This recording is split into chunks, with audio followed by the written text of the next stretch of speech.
Everything iconic about 2016. Let's see this. By the Duck. 2016. A lot of people Check him refer out. to this as a golden era. YouTube, like, comment, subscribe. Check out my streams. I stream every single day from 6:30, around 6:30 p.m.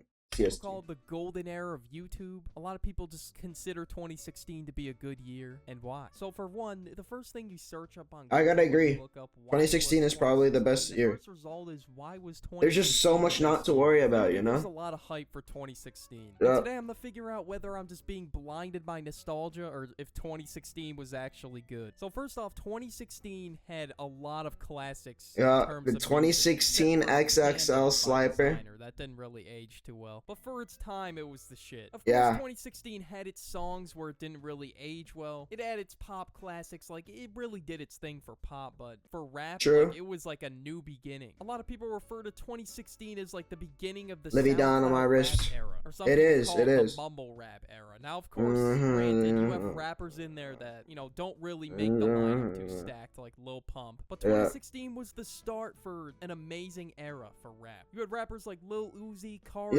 Yachty, Savage, rest in peace, and Trippie Redd. These rappers basically popularized the whole mumble rap thing, and it wasn't just lyrical, spiritual shit. Like, it was just a whole new vibe. Like, this really introduced me into rap. Like, yeah, sure, I gotta do it on but the vibes were just there. Yes. That, all I had was Drake and Future. Drake sucks. Future sucks. Like Get out. Future enthusiast in the lying. mid-2010s. And Drake. Unfortunately, we don't talk about Drake anymore. Yeah. But this new era of rappers was just a breath of fresh air. And you had songs like Black Beatles by Ray Shremmerd, Money Longer by Lil Uzi, Broccoli by Dram and Lil Yachty. There's just way too many hits. And even a few of these rappers were a part of the XXL freshman cypher, which everyone refers to as the greatest cypher. Now you know, I'm have to agree. And on their it's a pretty good XXL, it is the most 224 million views. 23 million views.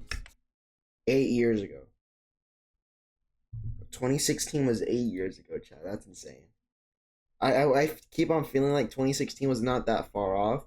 But like in 2018, 2016 felt like it was like 10 years ago, you know? You can't tell me this wasn't an era. So yeah, this era introduced a whole new sound to the rap genre. But next we had to talk about the very platform that we're on, YouTube. YouTube during this time was different. Everything felt like a lot less. I used to be watching it. I used to be watching them daily, the Jake Paul vlog. I used to be filter. That's what I used to be watching those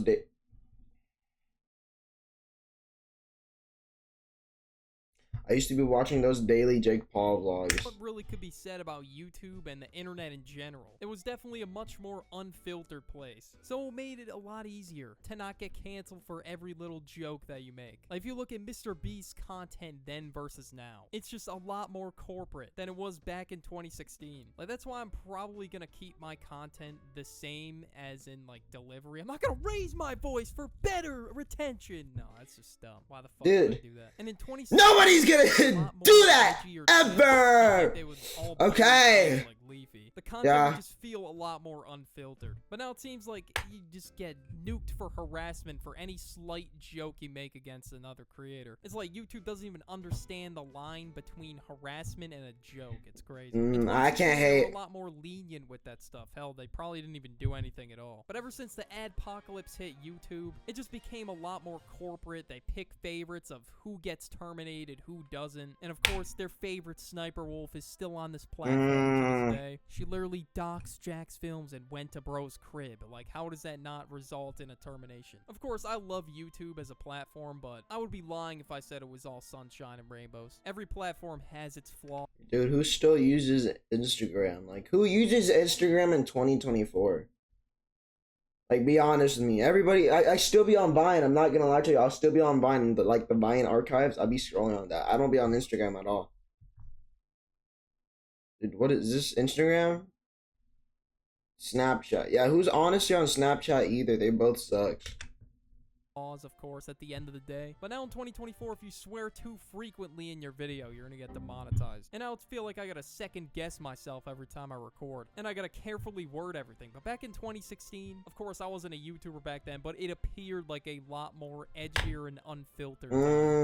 Yeah, I see. One man running the damn channel with a couple of editors to help out, to some channels to this day having a whole company run them. I just can't imagine an entire company running the dough. Bro, me neither. That wouldn't make sense to me at all. But yeah, people refer to that as the golden age of YouTube just because people were, 1, unfiltered, 2, not an entire company, and 3, the editing of videos felt a lot more authentic. Yeah. Granted, it was a lot worse. But now it feels like if you're not editing brain rot videos, like you're just gonna get left in the dust. Now it feels like every metric needs to be through the roof to even reach your viewers. Even Lanky Box then versus now. Crazy difference. Man, I don't really know how to feel about 2024 YouTube. I'll just watch what I watch, I guess. And just tread carefully through the brain rot. Skibbity Toilet is not brain rot no matter what anybody says. Skibbity Toilet is not brain rot, okay? Skibbity Toilet is not brain rot. Like one of my biggest inspirations. W-Take. Yeah, exactly. I watch this dude like every damn day. Next we have sports. Now sports in 2016, insane. I've never watched every single sport in a year. Like usually I don't watch basketball and baseball, but I watched that shit. I don't be watching sports. The Warriors went 73-9. Do you know how rare that is? To lose 9 NBA games in an entire season. Until I wake up the next morning, Game 7, Cavs versus Warriors. I wake up, see the TV, I see LeBron dunking in my goddamn face. And then I read the headline, it says, Cavaliers shit on the Warriors in Game 7. Warriors choked, 3-1 lead. Or some shit like that. My mind was blown. The sports world was just crazy. And then you had the 15-1 Panthers lose a Super Bowl to a washed-up Peyton Manning. Okay, he wasn't washed. The Broncos actually did pretty good that year. But still, they were the complete underdog. I don't be watching. And then hockey. Bro, I don't be watching sports. I didn't watch hockey. But baseball, actually watched an entire baseball game. There was just a bunch of shocks in the year 2016. I don't know, something about it was just crazy. Then you have the games in 2016. Where do I even begin? Okay, what games? I was playing Mad Roblox and Minecraft in 2016. Pixel Gun 3D too. So many bangers. I was the biggest BO3 nerd neck to ever exist. Granted, I was shit at the game, but I was on it for so long. Me and my friends actually completed the Easter egg for the Rise and Draw Zombies. Black Ops 3 came out literally at the end of 2015, so I never played a Call of Duty game ever in my life. I don't care. Well, I literally spent every waking hour on this game. I wasn't dark matter bad, but some of my friends got dark matter. This shit was crazy. I was like a zombies enthusiast back in the day. I don't know why I wanted to complete the Rise and Draw Easter egg so bad, probably just because it was way easier than the other ones. Overwatch was also something I played for a little bit in 2016. I never played Overwatch before, chat. But if you thought my BO3 nerdiness was bad, peep Rainbow Six Siege. I never played Siege either. The nerdiest I've ever gotten in a damn game in my entire life. 2016 to 2019, bro, this was the game I played. Whenever my friend said, yo, get on, this was the game they were referring to getting on. I was literally Plat 3 and ranked 1.0, bro. I was a nerd. I actually did not go outside, bro. It was crazy. I have no idea what that means. This game, too. But one game that actually did get me outside was Pokemon Go. Now, of course, I brought this up in many videos. Oh, Pokemon Go was a W in 2016, yeah.